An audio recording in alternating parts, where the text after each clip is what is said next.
Hello everybody, I'm gonna show you right now a game that got me into PC gaming, by the way. This is a Mech Commander 2, game made in 2000s. And it is bloody awesome with the AI patch.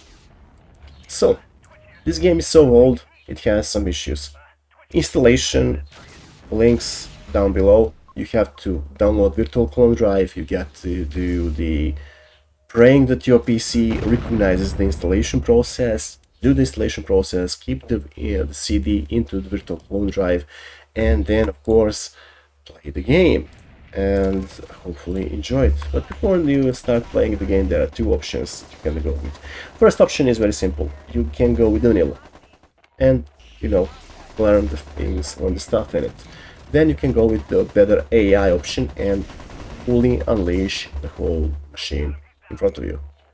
Keep in mind this game is released almost 20 years ago, not just almost 20 years ago, but more than 20 years ago. Shit, I'm getting old. Anyway, let's continue. Somehow I managed to skip this in the script because I was too passionate and I went offline. Basically just talk. The game is free. It's abandonware. Microsoft still has the IP rights, somehow, of the certain game, but they release it for free and for the audience. The link is in the description down below for you to download. The modified version that I want to talk about is Mech Commander Omnitech. Mech Commander Omnitech is a bit more modified, heavily modified engine that unfortunately has an issue. It breaks the campaign. The campaigns are managed by the audience. They're not properly curated. They're not tested that they work or not. And also they have some issues. For example, for me, I was playing with Hub 5 campaign in Mech Commander Omnitech, which gives you a ton more options than the just vanilla stuff.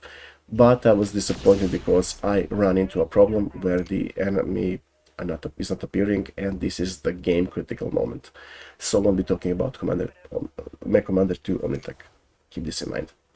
So yeah, links in the description. Let's proceed on positives, negatives. Other than getting in my late 30s, before Mech Commander 2, I was back in the day a PC, then a console peasant, then again a PC. What happened basically? As a PC back in the 90s Yugoslavia period, we had shit going around, and getting a PC was almost impossible back then.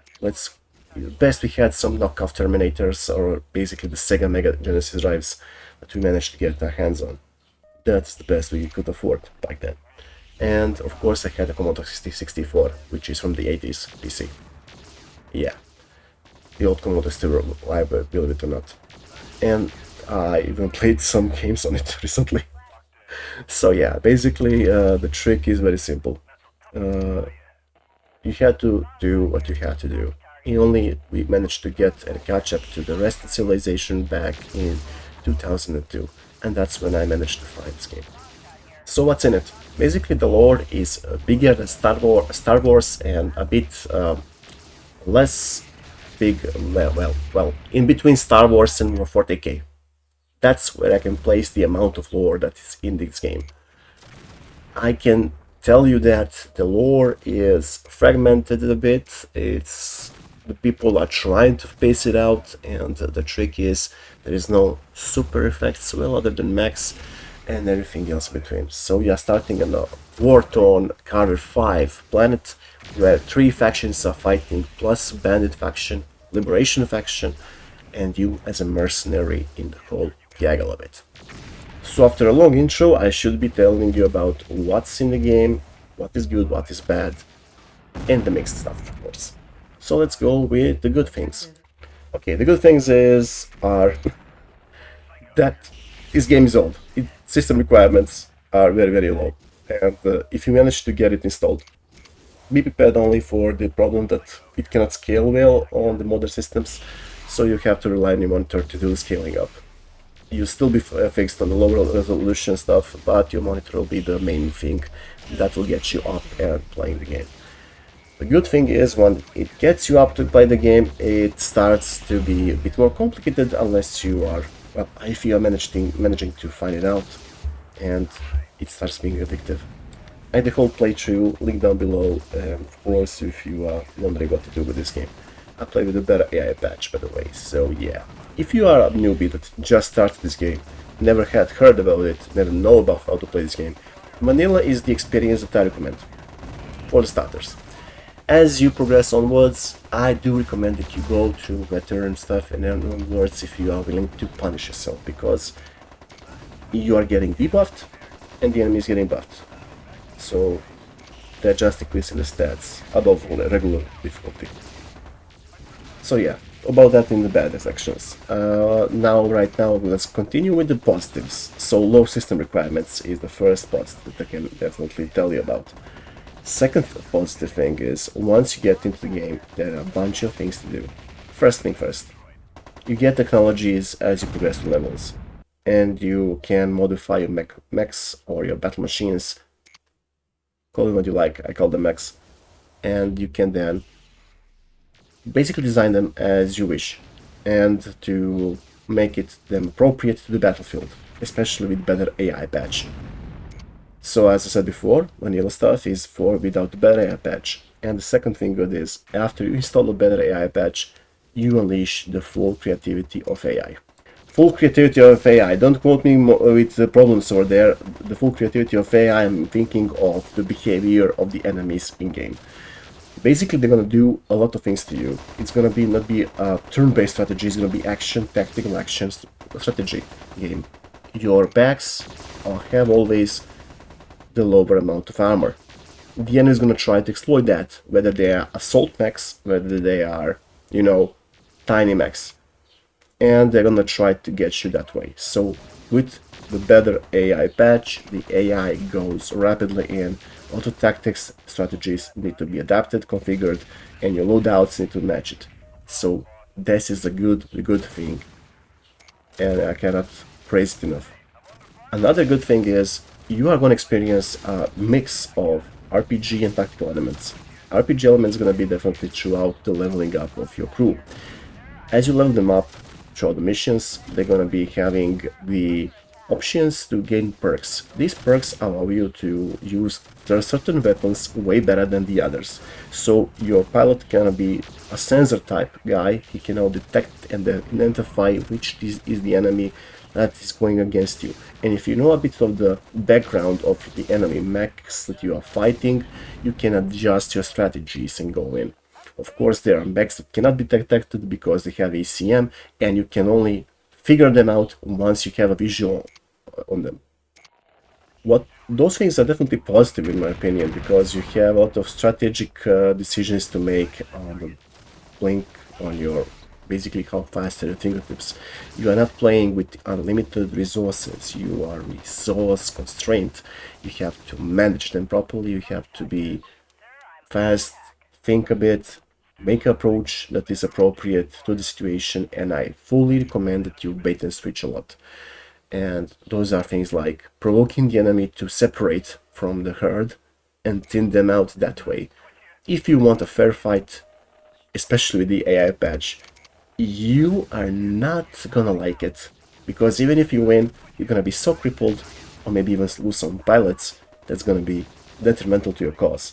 And yes, like in XCOM games, losing pilot, getting pilot killed, is a permadeath effect. So your pilot might eject, it might not eject, it's a gamble. And of course, not to mention the financial ruin of losing a machine.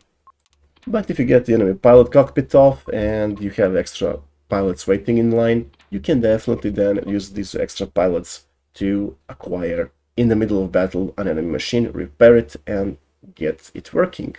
Of course, there is a tonnage that is limited for every mission, and you cannot, unfortunately, go and modify this tonnage. Yeah, this is a bit of a bummer. But this tonnage gives you a lot of options, so as I said before, tactical decisions are always there. Now let's go with the mixed stuff before I continue with the positives, from positives to negatives. Next stuff is very simple. Unfortunately, this game is made 20 plus years ago, and engine on it is 32-bit engine. So working on the modern systems, this game is a bit tricky to make it work properly. It was designed back when you had the old CRT monitors, so the resolution is hard to scale up. I tried to do scale up with DG Voodoo stuff and everything else in it. I failed every time. Maybe some will have some success to go to 1080, but on 2K I failed almost every time to scale this thing up. So yeah, you are down to your monitor. How much can your monitor push out? You're gonna be sticking to the old resolution, and as you can see, the FMV, the videos are a bit blocky in some areas, and some graphic options are a bit very old. So keep that in mind. Another mixed stuff is the nature of this abandonware is making some technical issues as well. As I said before, technical issues that are very hard for some newbies to figure out is how to install this game. Another thing that I was gonna skip in this game, as I said before, on Mech Commander to Omnitech I won't be covering because the game is definitely giving you a lot of interesting stuff in, but it's not stable, unfortunately. It's unstable in a way that your campaign can be played from start to finish, unfortunately. On some systems like mine, it just forgets that the mission critical stuff is there, and it made me rage quit. So this time around, I won't be covering other clients for the Mech Commander 2, just to keep you noticed. And this is why we continue with vanilla Mech Commander 2 with the patched artificial intelligence in it. I mean AI, I'm not thinking of modern artificial intelligence, I'm thinking of the artificial intelligence in game. Let's continue onwards. So, the negatives are definitely there. From the hard installation that is pain in the ass, that you have issues with your resolution scaling up. GG Voodoo sometimes works, sometimes doesn't work, regarding on the system that you're working on. And some of the newer cards, the locking drivers, are gonna having some issues even running the game properly. All those things are definitely there as negatives. But in-game stuff, well, first thing first, if you are playing continuously on vanilla Mech Commander 2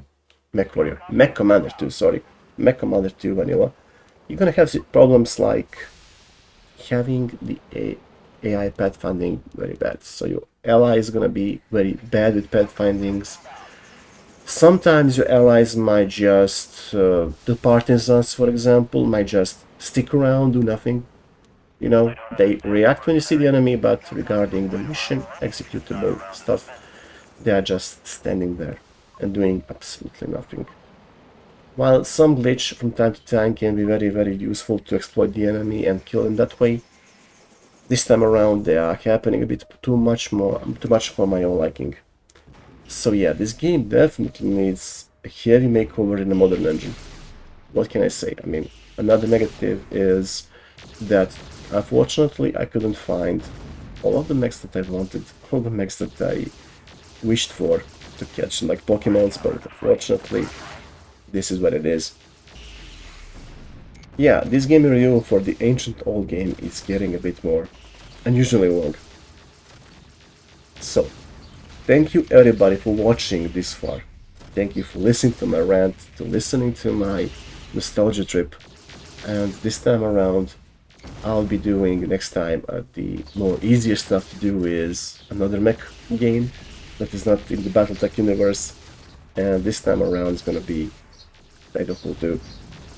So till next time, till next video, thank you everybody for watching, and I hope I see you all again soon. See ya. He didn't eject, sir. Colonel Renard is dead.